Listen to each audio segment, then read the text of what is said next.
గురుదేవులు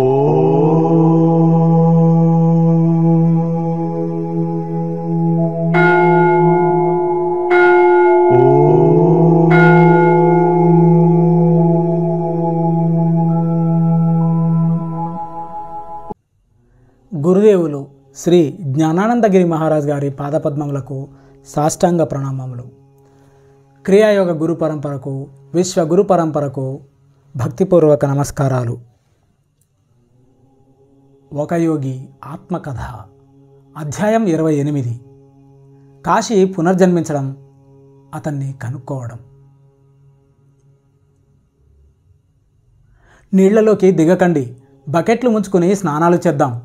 నేను మా రాంచీ కుర్రవాళ్లకు చెప్పిన మాటలివి. దగ్గరలో ఉన్న కొండకు వెళ్ళడానికి నాతో పాటు 8 మైళ్ళు నడుచుకుంటూ వచ్చారు వాళ్ళు. ఎదురుగా ఉన్న నీటి మడుగు చూస్తుంటే మమ్మల్ని రమ్మని పిలుస్తున్నట్లే ఉంది అది. కానీ నా మనసులో దాని మీద ఒక రకం విరక్తి కలిగింది. చాలామంది పిల్లలు బకెట్లు ముంచుకోవడం మొదలుపెట్టారు. కానీ కొందరు కుర్రవాళ్ళు చల్లటి నీళ్లు కలిగిస్తున్న వ్యామోహానికి లోబడిపోయారు. వాళ్ళిలా నీళ్లలో మునిగారో లేదో పెద్ద పెద్ద నీటిపాములు వాళ్ళ చుట్టూ అల్లల్లాడాయి. ఏం అరుపులు, ఏం చిందులు! మడుగులోంచి బయటపడ్డానికి వాళ్ళు చేసిన ఆత్రం ఎంత వినోదం కలిగించిందో. చేరవలసిన చోటికి చేరిన తర్వాత మేము ఆనందంగా వనభోజనం చేశాము. నేను ఒక చెట్టు కింద కూర్చున్నాను. కుర్రవాళ్ళు నా చుట్టూ కూర్చున్నారు. నేను ఉత్తేజకరమైన మనస్థితిలో ఉండడం చూసి వాళ్ళు ప్రశ్నల వర్షం కురిపించారు. ఏమండి, నేను ఎప్పటికీ వైరాగ్య మార్గంలో మీతోనే ఉంటానా? చెప్పండి స్వామీజీ అని అడిగాడు ఒక కుర్రవాడు. ఆహా, ఉండవు అన్నాను. నిన్ను బలవంతంగా ఇంటికి లాక్కెళ్ళిపోతారు. తర్వాత నువ్వు పెళ్లి చేసుకుంటావు.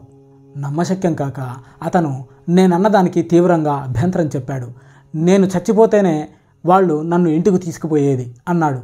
కానీ కొద్ది మాసాల్లోనే అతని తల్లిదండ్రులు వచ్చి అతను ఏడ్చి మొరాయించిన లెక్క చేయకుండా లాక్కెళ్ళిపోయారు. కొన్నేళ్ల తర్వాత పెళ్లి కూడా చేసుకున్నాడు అతను. చాలా ప్రశ్నలకి నేను జవాబులు ఇచ్చిన తర్వాత కాశీ అనే కుర్రవాడు ప్రశ్న అడిగాడు. అతను 12 ఏళ్లవాడు. చాలా తెలివైన విద్యార్థి. అతనంటే అందరికీ ఇష్టం. స్వామీజీ, నా అదృష్టం ఎలా ఉంటుందండి అని అడిగాడు. త్వరలో చనిపోతావు నువ్వు. పట్టశక్యం కాని శక్తి ఏదో పట్టుబట్టి నా నోటి నుంచి ఈ మాటలు అనిపించినట్టు తోచింది. ఈ ప్రకటన నాకు, తోటివారికి విస్మయాన్ని, అమిత దుఃఖాన్ని కలిగించింది. అసందర్భ ప్రలాపం చేసే కుర్రవాడిలాగా నన్ను నేను తిట్టుకుని మరే ప్రశ్నలకు జవాబులియనని చెప్పేశాను. మేము విద్యాలయానికి తిరిగి వెళ్ళిన తర్వాత కాశీ నా గదికి వచ్చాడు. నేను చచ్చిపోతే తిరిగి నేను పుట్టినప్పుడు నన్ను మీరు కనుక్కుని మళ్ళీ ఆధ్యాత్మిక మార్గంలోకి తీసుకువస్తారా అండి అంటూ ఏడుస్తూ అడిగాడు. కష్టమైన ఈ అసాధారణ బాధ్యతను నేను నిరాకరించక తప్పలేదు. కానీ ఆ తర్వాత కొన్ని వారాల పాటు కాశీ నన్ను గట్టిగా ఒత్తిడి చేశాడు. అతను ఆశ వదులుకునేటంతగా అధైర్యపడడం చూసి చివరికి ఓదార్చాను. సరే అని మాట ఇచ్చాను. పరమాత్ముడు నాకు సహాయపడితే నిన్ను కనుక్కోవడానికి తప్పకుండా ప్రయత్నం చేస్తాను. వేసంగి సెలవుల్లో నేను చిన్న ప్రయాణం మీద బయలుదేరాను. కాశీని నాతో పాటు తీసుకువెళ్ళలేకపోతున్నందుకు విచారించి నేను బయలుదేరే ముందు కాశీని నా గదికి పిలిచి ఎవరు ఎంతగా ఒప్పించడానికి పూనుకున్నా సరే ఈ విద్యాలయ ఆధ్యాత్మిక స్పందనల వాతావరణంలోనే ఉండమని జాగ్రత్తగా చెప్పాను. అతను గనక ఇంటికి వెళ్ళకపోయినట్లయితే రాగల ప్రమాదాన్ని తప్పించుకోవచ్చునని ఎందుకో నాకు అనిపించింది. నేను ఇలా వెళ్ళానో లేదో కాశీ తండ్రి రాంచీలో దిగాడు. ఆయన తన కొడుకు సంకల్పాన్ని భగ్నం చేయడానికి 15 రోజుల పాటు ప్రయత్నించాడు.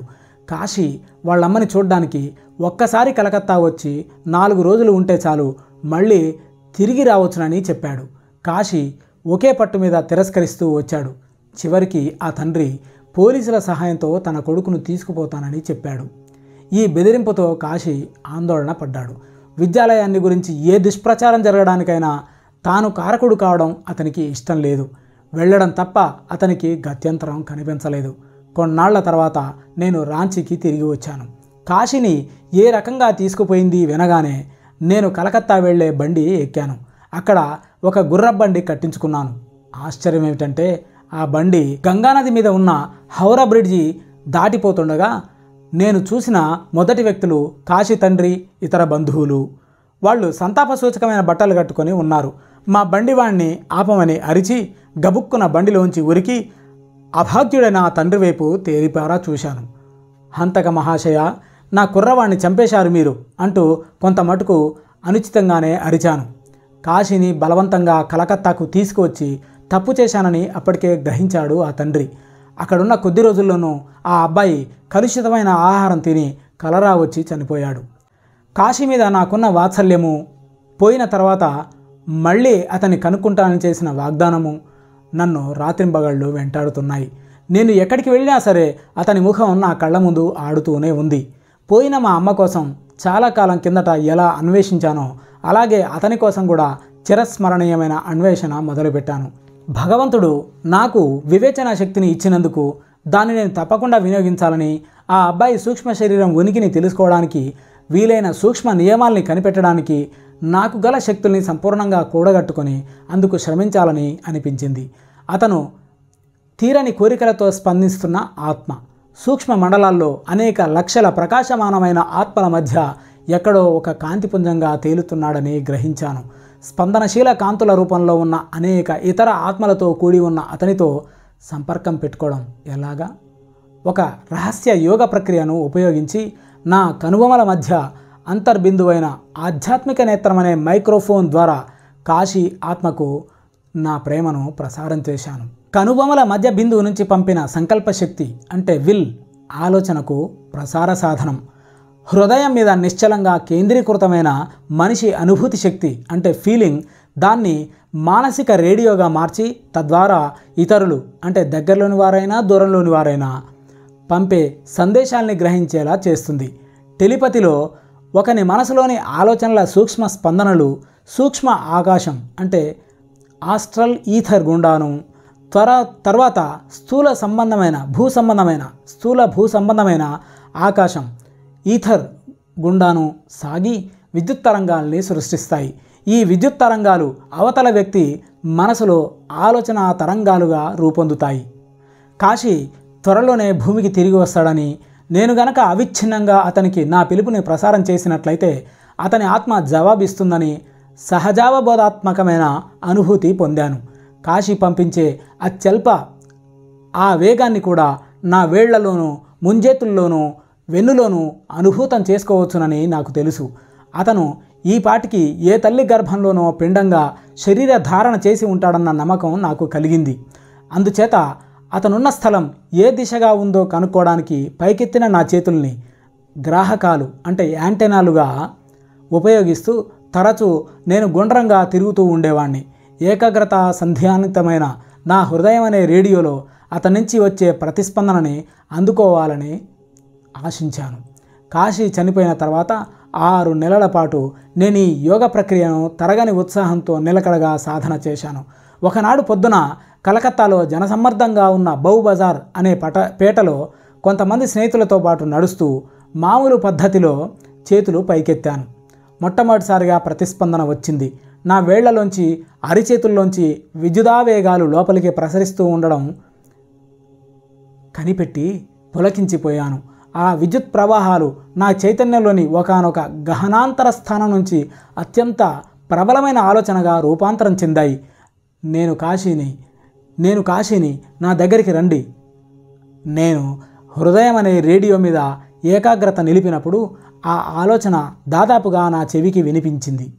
ప్రతి ఆత్మ పరిశుద్ధ స్థితిలో సర్వజ్ఞత్వం ఉన్నదే. కాశీ ఆత్మ కాశీ అనే పిల్లవాడి సహజ లక్షణాలన్నీ గుర్తుంచుకుంది కనుక నేను అతన్ని గుర్తుపట్టేలా చేయడానికని అతని బొంగురు గొంతును అనుకరించింది. కాశీకి సహజ లక్షణమైన కొద్దిపాటి బొంగురు గొంతుతో గుసగుసలాడుతున్నట్టుగా పిలిచిన పిలుపును మళ్ళీ మళ్ళీ విన్నాను. నా స్నేహితుడు ఒకరి చెయ్యి గుంజి పట్టుకొని ఆనందంగా చిరునవ్వు నవ్వాను. కాశీ ఎక్కడున్నది నేను తెలుసుకున్నట్టు అనిపిస్తోంది. నేను గిరగిరా తిరగడం ప్రారంభించాను. నా స్నేహితులు దారిన పోయే జనము చోద్యంగా చూస్తున్నారు.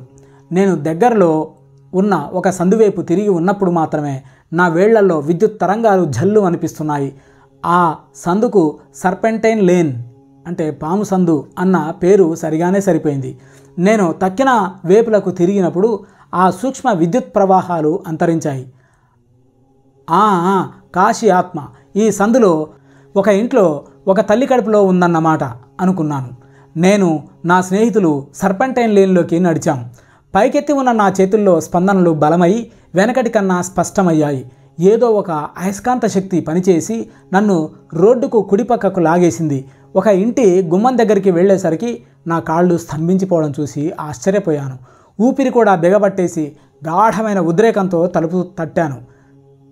ఒక పని మనిషి వచ్చి తలుపు తీసింది. అయ్యగారు ఇంట్లోనే ఉన్నారని చెప్పింది. ఆయన 2వ అంతస్తు నుంచి మెట్లు దిగి వచ్చి సంగతి ఏమిటన్నట్టుగా నా వైపు చిరునవ్వు నవ్వారు. నేను అడగదలుచుకున్న ప్రశ్న ఎలా ఉండాలో మనసులో ఇంకా అనుకోనే లేదు. అది ఒక రకంగా సంగతము, మరో రకంగా అసంగతము కూడా. ఏమండి, మీరు మీ భార్య సంతానం కలుగుతుందని సుమారు 6 నెలల నుంచి ఎదురు చూస్తున్నారా? దయచేసి చెప్పండి. చాలామంది మానవులు భౌతికంగా మరణించిన తర్వాత సూక్ష్మలోకంలో 500 నుంచి 1000 సంవత్సరాల వరకు ఉంటుంటారు. కానీ జన్మకు మధ్య ఎంత వ్యవధి ఉండాలన్న నిశ్చిత నియమం ఏదీ లేదు.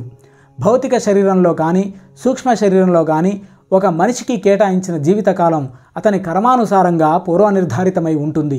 చావు, చిన్న చావు అనిపించుకునే నిద్ర కూడా మర్త్యులకు ఆవశ్యకమైనవే. ఆత్మ సాక్షాత్కారం పొందని జీవిని ఇవి ఇంద్రియ బంధనాల నుంచి తాత్కాలికంగా విముక్తం చేస్తాయి. మానవుడి మౌలిక ప్రకృతి ఆత్మ కనుక అతడు నిద్రలోనూ చావులోనూ తన అశరీరత్వాన్ని పునరుజ్జీవింపజేసే జ్ఞాపికలు కొన్ని పొందుతాడు. హిందూ పవిత్ర గ్రంథాల్లో చెప్పిన ప్రకారం సమతులన కర్మ నియమం చర్య ప్రతిచర్యలకు, కార్యకారణాలకు, బీజావాప ఫలోపలబ్ధులకు సంబంధించినది. ప్రతి మనిషి తన నైసర్గిక ధర్మవర్తనలో తన ఆలోచనల ద్వారాను చేతల ద్వారాను తన భవితవ్యాన్ని తానే మలుచుకుంటాడు. తెలివిగానో తెలివి తక్కువగానో అతడు చాలనం చేసిన విశ్వశక్తులు ఒక బిందువు దగ్గర మొదలైన వృత్త పరిధి తప్పనిసరిగా ఆ బిందువు దగ్గరికే తిరిగి వచ్చి వృత్తం పూర్తయినట్టుగా ఆరంభ కేంద్రమైన అతని దగ్గరికి తప్పనిసరిగా తిరిగి రావాలి. ఈ ప్రపంచం ఒక గణిత సమీకరణంలా కనిపిస్తుంది. నువ్వు దాన్ని ఎలా తిప్పు దానంతట అది సమతులనం చేసుకుంటుంది. నిశ్శబ్దంగాను నిశ్చయంగాను ప్రతి రహస్యము వెల్లడవుతుంది. ప్రతి నేరానికి శిక్ష పడుతుంది. ప్రతి సుగుణానికి బహుమతి వస్తుంది. ప్రతి అన్యాయానికి పరిహారం లభిస్తుంది. ఎమర్సన్ కాంపెన్సేషన్లో జీవిత అసమానతల వెనక ఉన్న కర్మను న్యాయమాత్రంగా అవగాహన చేసుకున్నప్పుడు మానవ మనస్సులో దేవుడి మీద మానవుడి మీద ఉన్న ఆగ్రహం తొలగిపోవడానికి అది తోడ్పడుతుంది. ఏమండి, మీరు మీ భార్య సంతానం కలుగుతుందని సుమారు 6 నెలల నుంచి ఎదురు చూస్తున్నారా? దయచేసి చెప్పండి. అవునండి, నిజమే. నేను సాంప్రదాయకమైన కాషాయ వస్త్రాలు ధరించిన సన్యాసినని గమనించిన ఆయన మర్యాదగా మా సంగతులు మీకు ఎలా తెలిసాయో దయచేసి చెబుతారా అని అడిగారు. కాశీని గురించి నేనిచ్చిన వాగ్దానం గురించి విన్న మీదట ఆయన ఆశ్చర్యచకితుడై నా వృత్తాంతం నమ్మాడు. పసిమిఛాయ గల అబ్బాయి పుడతాడు మీకు అని చెప్పాను. అతని ముఖం వెడల్పుగా ఉంటుంది. నుదుటికి పైన ఒక సుడి ఉంటుంది. అతని ప్రవృత్తి ఆధ్యాత్మికత వైపు మొగ్గి ఉంటుంది అని చెప్పాను. పుట్టబోయే బిడ్డకు కాశీ పోలికలు ఉంటాయని నాకు నిశ్చయంగా అనిపించింది. తర్వాత పసివాణ్ణి చూడ్డానికి వెళ్ళాను. అతనికి కాశీ అన్న పాత పేరే పెట్టారు తల్లిదండ్రులు. ఆ పసితనంలో కూడా అతనిలో నా రాంచీ ప్రేయశిష్యుడి పోలికలు కొట్టవచ్చినట్టు కనిపిస్తున్నాయి. పిల్లవాడు నన్ను చూస్తూనే ఆప్యాయత కనబరిచాడు. గతంలోని ఆకర్షణ ఇప్పుడు రెండింతలుగా పెళ్ళుబికింది. చాలా ఏళ్ల తర్వాత కిషోరావస్థలో ఉన్న ఆ పిల్లవాడు నేను అమెరికాలో ఉన్నప్పుడు నాకు ఉత్తరం రాశాడు. సన్యాస మార్గంలో సాగాలని తాను గాఢంగా అభిలషిస్తున్నట్టు వివరించాడు. నేను అతన్ని హిమాలయాల్లో ఉన్న ఒక గురువు దగ్గరికి పంపించాను. పునర్జన్మ ఎత్తిన కాశీని శిష్యుడిగా స్వీకరించారు ఆయన. గురు జ్ఞానానందగిరి మహారాజ్కి జై. జై గురుదేవ్, జై గురుదేవ్, జై గురుదేవ్.